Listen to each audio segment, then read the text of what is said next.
Sanatçıların hayatlarını sorsan, peygamber hayatlarından daha güzel bir şekilde hangi sanatçı kimle evlenmiş, kim kimi boşamış, adam size bunu anlatıyor.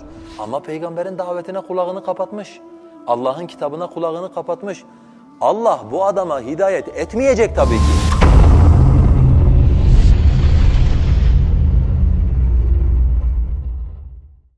Selman-i Farisi'nin kıssasını biliyor musunuz kardeşlerim? Selman-i Farisi. İmam Ahmed'in Müsned'inde uzunca anlattığı bir İslam olma hikayesi var. Ama size Müsned'deki rivayeti şimdi özetleyeceğim. Bakın adam peygambersiz hidayeti nasıl buluyormuş. İbni Abbas'la bir gün sohbet ederken hayat kıssasını İbni Abbas'a anlatıyor. Ey İbni Abbas diyor, ben mecusi bir köyde yaşıyordum. Benim babam da o köyün din adamıydı. Tabii ben size Selman radıyallahu anh'ın ağzından direkt anlatıyorum. Babası bir gün buna diyor, oğlum git evin şu ihtiyacını hallet. Babam diyor beni o kadar severdi ki beni sürekli evde tutardı ve ateş yakma vazifesini de bana vermişti. Yani bu kutsal görev de benimdi. Gittim diyor bir kiliseye baktım, orada insanlar bir şeyler yapıyorlar. Kiliseden içeriye girdim, baktım ki diyor namaz kılıyorlar. Çok hoşuma gitti diyor. Allah'a namaz kılıyor olmaları ve Allah'a dua ediyor olmaları çok hoşuma gitti. Akşama kadar onların yanında onların dinini dinledim. Akşam eve geldiğimde babam çok merak etmiş, arkamdan adamlar göndermiş. Babası soruyor, oğlum diyor neredeydin sen? Babacığım diyor ben bugün yeni bir din gördüm ve o din bizim dinimizden daha hayırlıdır diyor. Babası Selman'ın ayağına kelepçeyi vurup Selman'ı eve hapsediyor, ayağından prangalıyor. Selman kiliseye haber gönderiyor, diyor ki bu dinin en güzel yaşandığı yer neresidir? Diyorlar ki Şam taraflarında bu din güzel yaşanır. Eğer Şam'dan buraya tüccarlar gelirse mutlaka bana haber edin. Ben o gün tam yola çıkacakları gün prangamı kırıp onlarla beraber Şam'a gitmek istiyorum diyor. Tüccarlar gelince diyorlar böyle böyle Müslüman oldu biri. Babası Mecusi sizinle beraber kaçmak istiyor. Yola çıktığınız gün onlara haber verelim. Selman prangalarını kırıyor. Gelip bu kabileyle beraber Şam tarafına gidiyor. Şam'da diyor bu dini en güzel yaşayan adam kimdir? Diyorlar kilisedeki din adamımızdır. Selman'ı götürüyorlar. Kilisedeki din adamının yanına yerleşiyor. Ben ondan dinini öğrenirken diyor vallahi baktım diyor çok habis bir adamdı. Bakın dikkat edin ha. Fıtrat nasıl bir şey? Çünkü diyor insanlara infak etmelerini söylerdi.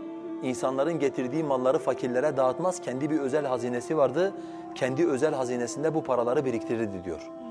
Ben bunu görünce diyor bu adam benim hiç hoşuma gitmedi diyor. Adam öldüğünde de onun cenazesi için toplananlara dedim ki bu adam böyle bir adamdı. Haberiniz olsun. İyi bir adam değildi dedim diyor. Dediler ki biz bunu çıkarıp recm edip asmadan biz bunu gömmeyiz toprağa. Parasını da aldım kiliseye verdim diyor. Hazinenin yerini de gösterdim. Başka bir adam geldi diyor.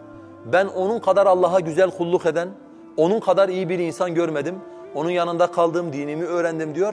Ölüm ona yaklaştığı zaman dedim ki sen öldüğün zaman ben kime gideyim? Diyor bana dedi ki vallahi ben yeryüzünde benim üzerine olduğum din üzere olan çok az insan biliyorum. Kimse kalmadı. Çünkü Hristiyanlar da bozulmuşlar. Git Musul tarafında falanca bir adam var, onun yanına git. Musul'a gittim diyor. Yani Şam'dan kalkmış da Musul'a gelmiş adam o günün şartlarında. O adamı buldum. Falanca beni sana tavsiye etti dedi. Yanına girdim diyor. Ondan daha hayırlı bir adam görmedim. Ondan dinimi öğrendim diyor. Ta ki ölüm ona yaklaştığında dedim ki yahu ben senden çok faydalandım. Falanca da seni tavsiye etti.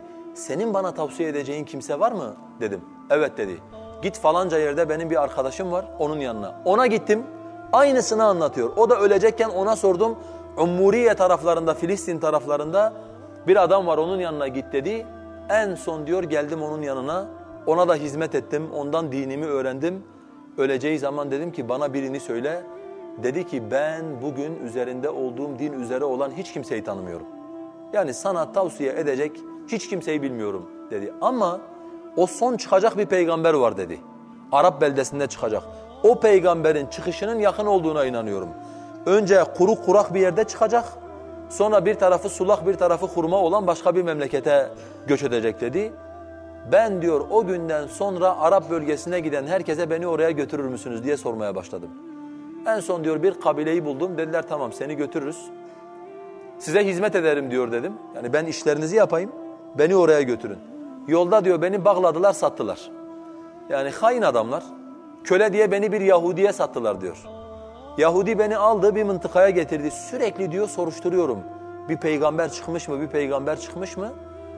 Günün birinde diyor, ben Efendimin bahçesinde çalışırken Kureyza oğullarından, bakın şimdi Allah nasıl denk getiriyor. Nereden nereye hidayeti getirecekse Allah, Kureyza oğullarından, yani Medine Yahudilerinden biri amcasının oğlunun bahçesini ziyaret etti. Diyor, dedi ki Allah bu Araplara lanet etsin. Haşa ve kella peygamberi kastediyor. Yalancı biri çıkmış peygamber olduğunu söylüyor. Ben ağacın üzerindeydim diyor, humma sıtma tutan adam gibi titremeye başladım heyecandan. Neredeyse diyor sahibimin üzerine düşüp onu öldürecektim. İndim ağaçtan diyor, büyük bir heyecanla dedim ki peygamber mi çıktı, peygamber mi çıktı? Efendim tokatı yapıştırdı bana diyor. Sana ne peygamberden dedi diyor, sen git işini yap dedi diyor. Gittim işimi yaptım. Sonra diyor o amcaoğlu beni satın aldı diyor, beni Medine'ye götürdü. Hemen diyor peygamberin yanına gittim. Şimdi diyor o rahibin bana söylediği meseleler vardı. O peygamber sadaka yemez, hediye yer. Bir de onun 2 tane sırtında kemik kürek kemiği arasında bir mührü vardır. Hemen diyor gittim onun yanına, önüne diyor şey koydum. Ben diyor duydum sen peygamber misin? Sana sadaka getirdim hurma, alın yiyin. Peygamber çekildi diyor, ashabına dedi ki siz yiyin, ben sadaka yemem. Tamam diyor dedim, bu bir. Hani birinciyi buldum. Öbür gün diyor bu sefer hediye götürdüm. Diyor dedim ki sen dün yemedin, ben üzüldüm. Bugün de sana hediye getirdim.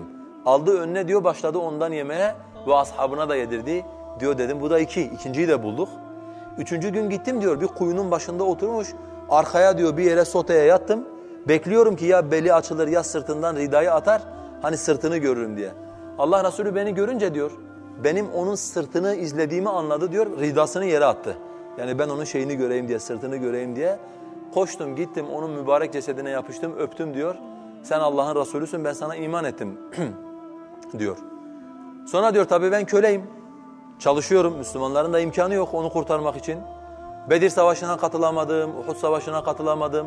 En son diyor peygamber bana dedi ki ey Selman git sahibinle anlaş, bir yazışma yap. Senin paranı ödeyelim dedi. Artık Müslümanlar biraz zenginleşince 300 tane hurma ağacı karşılığında beni azat etti diyor.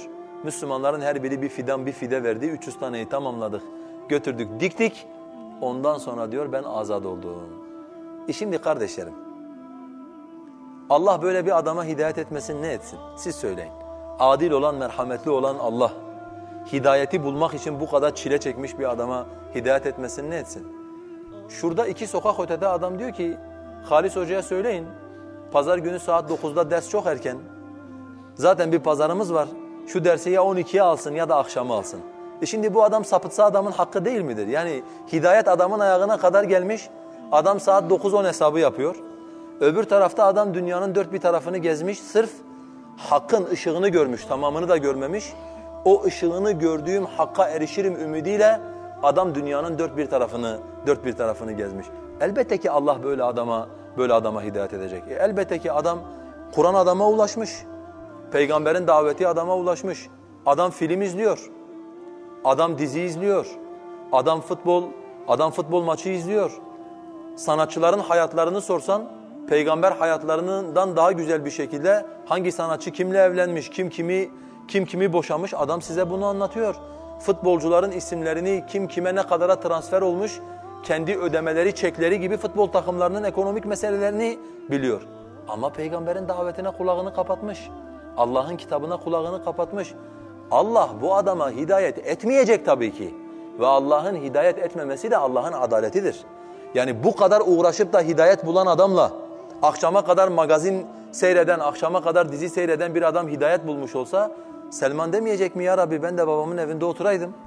Bana da bu hidayet geleydi veya Zeyd ibn Amr ibn Nüfeyl. Allah adildir kardeşlerim. Allah adildir. Kim hidayeti hak etmişse Allah mutlaka ona hidayeti getirmiştir. Kim de hidayeti hak etmemişse Allah ondan hidayeti alıkoymuştur. Peygamberin kitabın olmadığı çağda Müslüman olan adamlar bunlar. Peygamberin kitabın olmuş olduğu çağda milyonlarca insan Allah'ın davetinden yüz çevirmiş. Gece gündüz demeksizin Allah Azze ve Celle'ye şirk koşuyorlar.